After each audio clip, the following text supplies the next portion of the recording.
मैं doctor Gulab Chand Meena, associate professor political science, SRP government PG college Bandikui.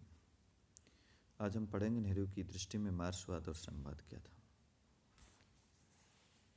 राजनीतिक क्षेत्र में पंडित जवाहरलाल नेहरू पूरी तरह उदारवादी मान्यताओं में विश्वास रखते थे, लेकिन आर्थिक क्षेत्र में नेहरू का चिंतन बहुत अधिक सीमा तक भिन्न था। वह आर्थिक क्षेत्र में हस्तक्षेप की नीति के समर्थक नहीं थे। उसमें कोई संदेह नहीं है कि आर्थिक क्षेत्र में नेहरू का झुकाव समाजवाद की ओर था। विचारणीय प्रश्न केवल ये है कि नेहरू का झुकाव मार्क्सवाद या संवाद की ओर था या लोकतंत्र समाजवाद की ओर। नवंबर 1927 में नेहरू ने सोवियत संघ की संक्षिप्त यात्रा की और यात्रा के दौरान उन्होंने स्वयं अपनी आंखों से उस देश की उन महान उपलब्धियों को देखा जो उसमें शिक्षा, स्त्री सुधार, किसानों की दशा में सुधार की प्राप्त थी। किंतु वो अपनी संक्षिप्त यात्रा में सामाजिक व्यवस्था के संबंध में किसी निष्कर्ष पर नहीं पहुंच पाए।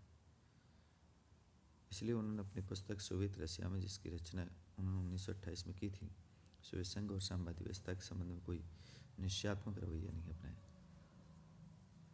किंतु वो सोवियत संघ की प्रगति से प्रभावित थे। उस विचार को अपनाया कि आज विश्व को जिन समस्याओं का सामना करना पड़ रहा है, उनका समाधान ढूंढ निकालने में रूस के उदाहरण से सहायता मिल सकती है।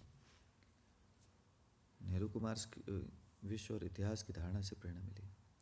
उसने अपने आत्मकथा में स्वीकार किया कि संवादी जीवन दर्शन में उन्हें आशा और सांत्वना दी थी। संवाद अतीत की व्याख्या करने का प्रयत्न करता था और भविष्य के लिए आशा प्रदान करता था। नेहरू को मार्क्सवादी दर्शन के वैज्ञानिक, धार्मिक, कर्मकांड विरोधी, अंधविश्वास विरोधी दृष्टिकोण विशेष रूप से प्रभावित किया। ऐतिहासिक व्याख्या का मार्क्सवादी सिद्धांत, उसका विकास संबंधी दृष्टिकोण नेहरू को पसंद आया और उसके मन पर इस सैद्धांतिक प्रभाव 1930 और 32 के विश्वव्यापी आर्थिक संकट से और पुष्ट हो गए। और इस घटना चक्र को देखकर उन्हें ऐसा लगा कि मार्क्सवादी विश्लेषण और निष्कर्ष सही और वर्तमान समय के लिए उपयुक्त है। नेहरू की विचारधारा का पर कार्ल मार्क्स का प्रभाव था और इसी संदर्भ में आचार्य नरेंद्र देव ने उन्हें मार्क्स से प्रभावित समाजवादी माना। नेहरू पर मार्क्स का प्रभाव था, लेकिन वो रूढ़िवादी अर्थों में मार्क्सवादी नहीं थे। वो मौलिक रूप से भारतीय परिस्थितियों के संदर्भ में भारतीय समस्याओं का निदान खोज रहे। अतः उनका मार्क्सवादी दृष्टिकोण दर्शन से मेल बैठना कठिन था। नेहरू की विचारधारा का मार्क्सवाद से मौलिक अंतर निम्न आधार पर समझा जा सकता। मार्क्स के अनुयायी और साम्यवाद के लिए कार्ल मार्क्स के विचार अंतिम और पूर्ण है, लेकिन नेहरू के अनुसार मार्क्स के विचार बदली हुई परिस्थिति में संशोधन के बाद भी स्वीकार किए जा सकते हैं। और नेहरू का विचार है कि मार्क्स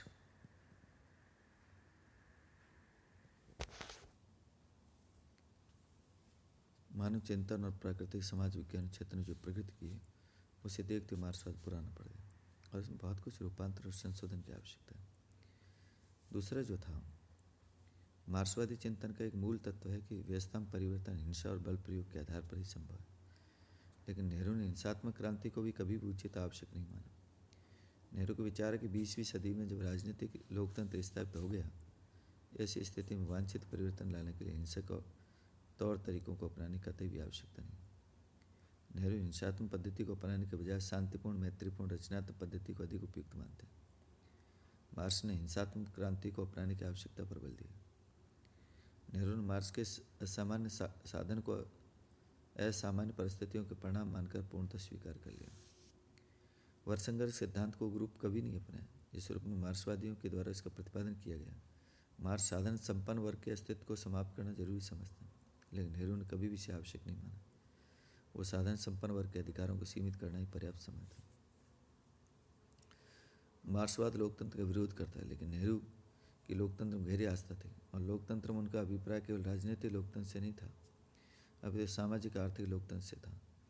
नेहरू इतने संवेदनशील व्यक्ति थे कि वो व्यवहारिक जीवन में साम्यवादी कार्य प्रणाली को स्थायी रूप से कभी सहन नहीं कर सकते। नेहरू के राजनीतिक चिंतन को कालक्रम की दृष्टि से विभाजित किया जाए तो स्पष्ट है कि द्वितीय महायुद्ध तक के चिंतन पर मार्क्सवादी साम्यवादी प्रभाव दिखे, लेकिन महायुद्ध के उत्तरवर्ती चिंतन 1940 के बाद ये प्रभाव बहुत कम हो गया और इस काल में पूंजीवाद के प्रति उनका विरोध भी धीमा पड़ गया।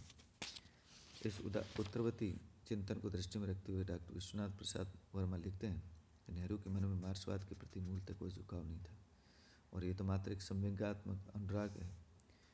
नेहरू के मन में मार्क्सवाद और साम्यवाद के प्रति ब्रिटिश साम्राज्यवाद की विरुद्ध प्रतिक्रिया के रूप में अथवा विरोध में जो मानसिक सांत्वना मिलती है, उसके कारण वो संवेगात्मक अनुराग उत्पन्न हो गया और आयु की वृद्धि और समय के परिवर्तन के साथ साथ बहुत कुछ क्षीण हो गया। नेहरू पर कार्ल मार्क्स का प्रभाव था। नेहरू मार्क्सवाद को संपूर्ण अर्थों में कभी भी स्वीकार नहीं कर पाए।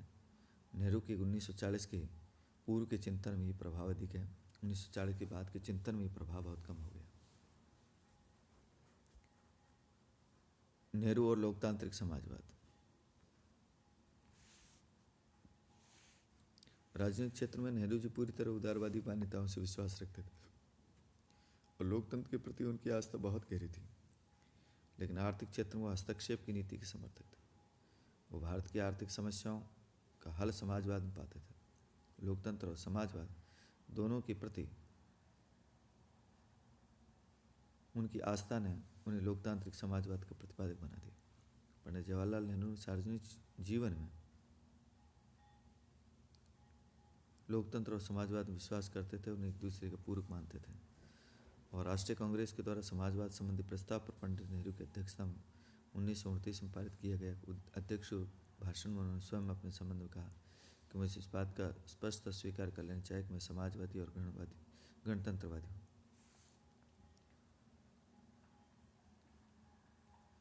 राजनीतिक क्षेत्र में लोकतंत्र और आर्थिक क्षेत्र में समाजवाद के बीच समन्वय ही लोकतांत्रिक समाजवाद था और इस व्यवस्था के अंतर्गत उद्योग, उत्पादन, अन्य साधनों पर राष्ट्रीयकरण, सामाजिकरण के आधार पर वह समस्त समाज का स्वामित्व स्थापित किया जाना चाहिए। आर्थिक व्यवस्था का संचालन समस्त समाज के सामूहिक हित को दृष्टि में रखते हुए किया जाना चाहिए। समाज के निम्नतम वर्गों के जीवन स्तर को ऊंचा उठाया जाना चाहिए। सभी व्यक्तियों के लिए रोजगार की व्यवस्था की जानी चाहिए। ऐसा प्रबंध किया जाना चाहिए कोई व्यक्ति अथवा वर्ग अपने आर्थिक साधनों के बल पर समाज में किन्हीं अन्य व्यक्तियों के जीवन पर अधिकार स्थापित नहीं कर ले। पंडित नेहरू ने सदैव इस बात पर बल दिया कि आर्थिक क्षेत्र में लक्ष्यों के प्रति लोकतांत्रिक मार्ग को अपनाकर ही की जानी चाहिए। सत्तावादी मार्ग या तौर तरीकों को अपनाने की बात नहीं सोची जा सकती और लोकतांत्रिक समाजवाद मानव मूल्यों पर आधारित है और राजनीतिक क्षेत्र में उदारवाद में विश्वास करता है। लोकतांत्रिक समाजवाद का ये सर्वप्रमुख लक्षण है और यही बात लोकतांत्रिक संवाद को मार्क्सवाद संवाद से अलग करती है। नेहरू जी का विश्वास है कि सिद्धांत की श्रेष्ठता की कसौटी पर यह होनी चाहिए कि वो मानव चरित्र पर क्या प्रभाव डालता है। लोकतंत्र समाजवाद संवाद की तुलना में श्रेष्ठ है क्योंकि व्यक्ति को तुच्छ स्वार्थ से ऊंचा उठाकर उसकी सबकी भलाई के बारे में सोचने के लिए प्रेरित करता है। समाजवाद, संवाद, पूंजीवाद इन दोनों से ही श्रेष्ठ है। एक और संवाद की हिंसा और दमन को टालता है, वह दूसरी ओर पूंजीवाद की असमानता और शोषण का विरोध करता है। श्रेष्ठ है कि वह नैतिक नियमों की उपेक्षा किए बिना व्यक्ति की स्वतंत्रता को बनाए रखने, उसे आर्थिक सुरक्षा प्रदान करता है। नेहरू जी का विश्वास था कि भविष्य निश्चित रूप से लोकतांत्रिक समाजवाद का ही। नेहरू के नेतृत्व में भारत में लोकतांत्रिक समाजवाद स्वतंत्रता प्राप्ति के बाद भारत का नेतृत्व पंडित जवाहरलाल नेहरू के हाथ में आया और नेहरू ने नेतृत्व में भारत में लोकतांत्रिक समाजवाद दिशा में अपनी यात्रा प्रारंभ की। भारतीय संविधान के अंतर्गत लोकतांत्रिक समाजवाद के तत्वों को अपनाया गया। इस तत्वों को विशेषतः भारतीय संविधान की प्रस्तावना, नीति निर्देशक तत्व, कुछ सीमा तक मौलिक अधिकारों को देखा गया। नीति निर्देशक तत्व समाजवादी व्यवस्था के समन्वय सिद्धांत व उद्देश्य है। इन तत्वों के आधार पर सरकार और कांग्रेस दल लोकतांत्रिक समाजवाद की दिशा में आगे बढ़े और शासन द्वारा अपनाई गई पंचवर्षीय योजना का लक्ष्य समाजवादी रहा।